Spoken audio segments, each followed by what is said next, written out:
నమస్కారం అండి. Welcome to my channel. ఈరోజు మనం దోస ఆవకాయ ఎలా పెట్టాలో చూద్దామండి. ఈ చిన్న జాడీలో తీసాను. ఆవకాయను ఒక్కసారి చూడండి ఎలా ఉందో. 2 బాగా పచ్చగా ఉన్న దోసకాయలు తీసుకున్నామండి.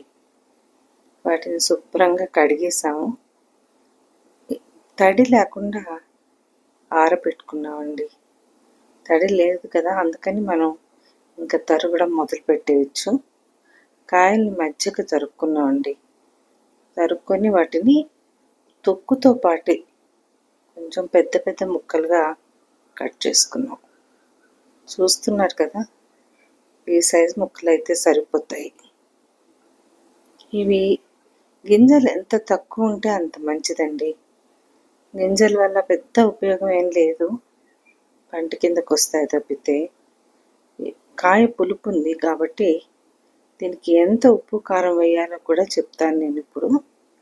దీనికి మనం కారం ఒక చిన్న కాఫీ లోటాకి 3/4 తీసుకున్నా అండి. చిన్న గ్లాసే, మరి పెద్దది కాదు.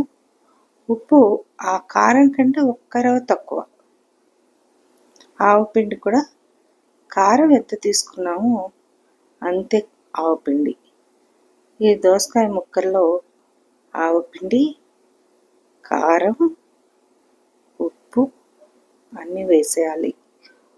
దీనికి కొంచెం 1 స్పూను పసుపు వేస్తే బాగుంటుందండి.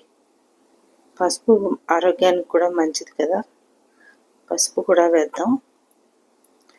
అన్నీ బాగా కలిసేటట్టుగా కలుపుకోవాలి. ఈ మూడింటిని విడివిడిగా కూడా కలపచ్చు, లేకపోతే ఇలా కూడా వేసుకోవచ్చు. 1 రవ్వ ఇంగు వేసాను, 1 స్పూను. ఇప్పుడు నువ్వుల నూనె పోస్తున్నానండి దీనిలో. ఇందులో వేసేవన్నీ పచ్చివేనండి. చాలా తొందరగా తయారవుతుంది. ఆ రోజు కూడా వేసుకోవచ్చు, కానీ పక్క రోజుకైతే బాగా ఊరుతుంది. అంటే ఈ ముక్కల్లో పులుపు, ఉప్పు, కారం అన్నీ బాగా కలుస్తాయి అన్నమాట. చూస్తున్నారు కదా, బాగా కలిపి మూత పెట్టి బోలిచ్చేసేయండి. చక్కగా అన్నీ సర్దుకుంటాయి. పక్క రోజుకి మనకు ఈ నూనె బయట కనిపిస్తుంది బాగా. చూడండి, కలుపుతుంటే కిందవన్నీ పైకి, పైనవన్నీ కిందకి. ఇది అన్నంలో కలుపుకొని తినచ్చు, పెరుగన్నంలో కూడా బాగుంటుందండి. చూసారా, ఇది పక్క రోజుకి అన్నమాట. నూనె పైన బాగా తేలింది కదా, నూనె కూడా ఎక్కువ పట్టదు. ఎప్పుడైనా అర్జెంటుగా చేసుకోవాలంటే బాగుంటుంది. జాడీలో పెట్టేసామండి. చూస్తున్నారు కదా ఎలా ఉందో. ఇప్పుడు అన్నంలో కలిపి చూపిస్తా చూడండి. ఈ చిన్న వేడి అన్నంలో కొంచెం ఆవకాయ వేసుకొని, ఈ దోస ఆవకాయ ఒక్క పొట్టు నెయ్యి ఎక్కువ వేసుకోకండి, కొంచెం వేసుకుంటే చాలా బాగుంటుంది. చూడండి అన్నం ఎలా ఉందో, జిట్టజిట్టలాడుతూ.